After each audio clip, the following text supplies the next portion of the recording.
আসসালামু আলাইকুম সবাইকে, কেমন আছেন সবাই? আশা করছি যে যেখানে আছেন ভালো আছেন। আমরাও আলহামদুলিল্লাহ ভালো আছি। তো আরেকটা নতুন ব্লগ ভিডিও নিয়ে চলে আসলাম আপনাদের কাছে। তো এই যে এখানে বস্তা দেখতে পাইছেন আপনারা, এটা হচ্ছে মাসকাবাড়ি বাজার আনছে। মাসকাবাড়ি বাজারগুলো আমি এখন আপনাদের সাথে শেয়ার করতেছি আর গুছিয়ে রাখবো খুলে। তো স্ল্যাবটা দেখবো সব কিছু ঠিকঠাক আছে কিনা, তার জন্য আমি এখানে টেবিলের মধ্যে সব কিছু মানে রাখতেছি আর কি। স্লিপটাও ঠিকঠাক আছে কি না দেখবো। আর হচ্ছে আর আপনাদের সাথেও শেয়ার করব, গোছাইয়ে ফেলবো তার জন্য। তো যেহেতু আমার হাজব্যান্ড করে না মাসকাবাড়ি বাজারগুলো, আমাদের যে বাজার করে যে মানুষ আছে ওনারাই করে, তার জন্য আমার স্লিপ মিলাইতে হয়, ঠিকঠাক মতো দিছে কিনা এটা দেখতে হয় এই জন্য। তো এখানে সব কিছু আনছে যেগুলো আমাদের মাসের লাগে আর কি, যে টুকটাক যে কিছু লাগে এগুলো সব কিছু আনছে। তার মধ্যে বিম সাবান, বিরিয়ানি মশলা, যে থাই স্যুপ যেগুলো লাগে আর কি টুকটাক, এগুলো সব কিছু আনছে। তো এগুলো আমি গুছিয়ে নিব আর আপনাদের সাথেও শেয়ার করতেছি। আর যেগুলা বয়ামের মধ্যে ভরা দরকার এগুলো ভরে নিব।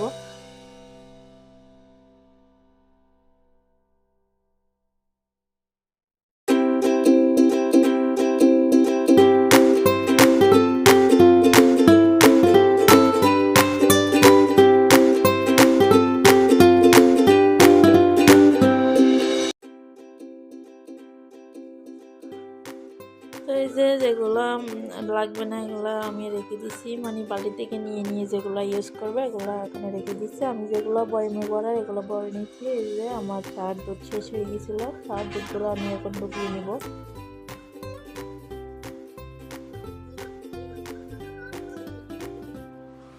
তো মাসে আমার হচ্ছে হাফ কেজি হয় না দুধ, আরও আনতে হয়। প্রায় 1.5 কেজি মতো লাগে দুধ। অনেক মেহমান আসে তার জন্য অনেক বেশি দুধও লাগে। আর হচ্ছে এলাচি আনছে অনেকগুলা, এগুলো হচ্ছে আমি গরম মশলা তৈরি করব ঘরে, এই জন্য আনছে এগুলো। এগুলো আমার এমনিতে লাগে না।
তো এই যে আমি সব কিছু পাক করে গুছিয়ে রাখতেছি এখন।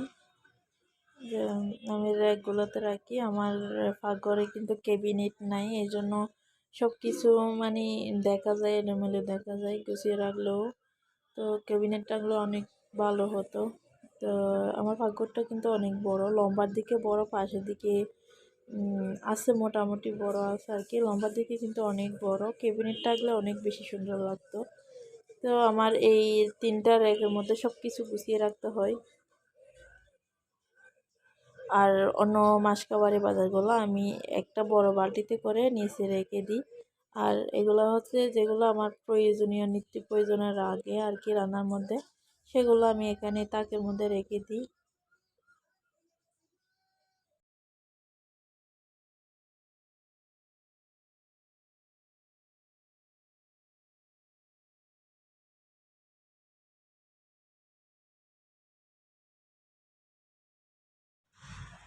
তো আমার সব কিছু গোছানোর পর এখন হচ্ছে ফ্রুট কাটতেছি রাতের খাওয়া দাওয়ার পর আর কি।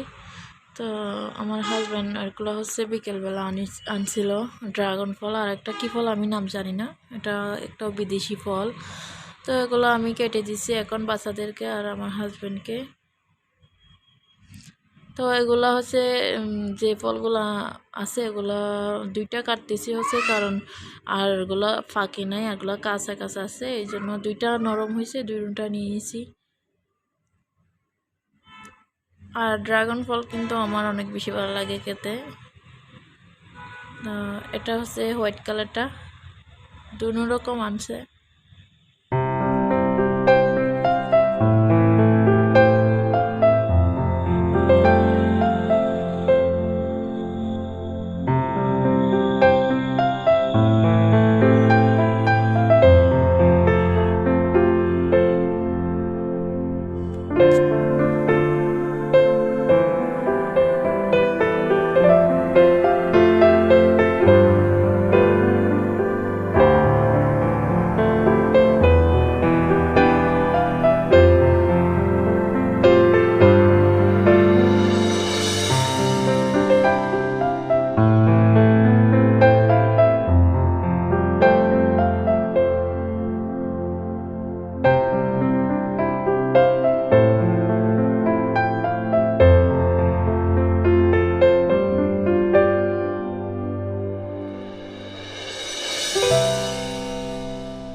তো এই যে এটা হচ্ছে পরের দিন সকালবেলা, আমি যেহেতু সন্ধ্যা থেকে আমার ভিডিওটা শুরু করেছিলাম, তো এখন হচ্ছে পরের দিন সকালবেলা আমি সকালে রান্না করতেছি আর কি।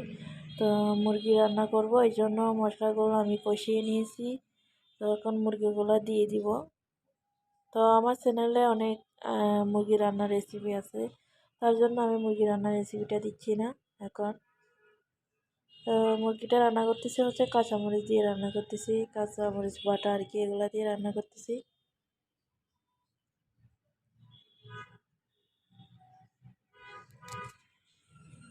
তো আর অন্য চুলায় হচ্ছে আমি লাউ রান্না করতেছি। লাউটাও রান্না করতেছি হচ্ছে মুরগির হাড্ডি কুড্ডি দিয়ে রান্না করতেছি আর কি।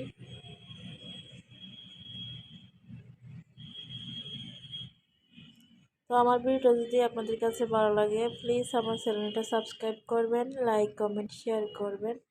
তো আপনারা যদি সাবস্ক্রাইব করেন বা লাইক করেন তাহলে আমার ভিডিও করার আরও উৎসাহিত ওঠে, মানে ভিডিও করে ভালো লাগে আর কি।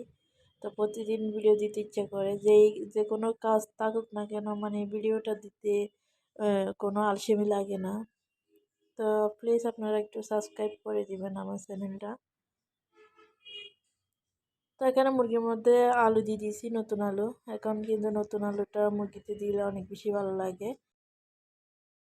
তো আমার রান্নাবান্নাও শেষের দিকে। তো আজকের ভিডিওটা হচ্ছে আমি ছোট করে দিচ্ছি। তো আমি এখান থেকেই বিদায় নিয়ে নিব। নেক্সট ভিডিওতে দেখা হবে। আসসালামু আলাইকুম, আল্লাহ হাফেজ সবাইকে।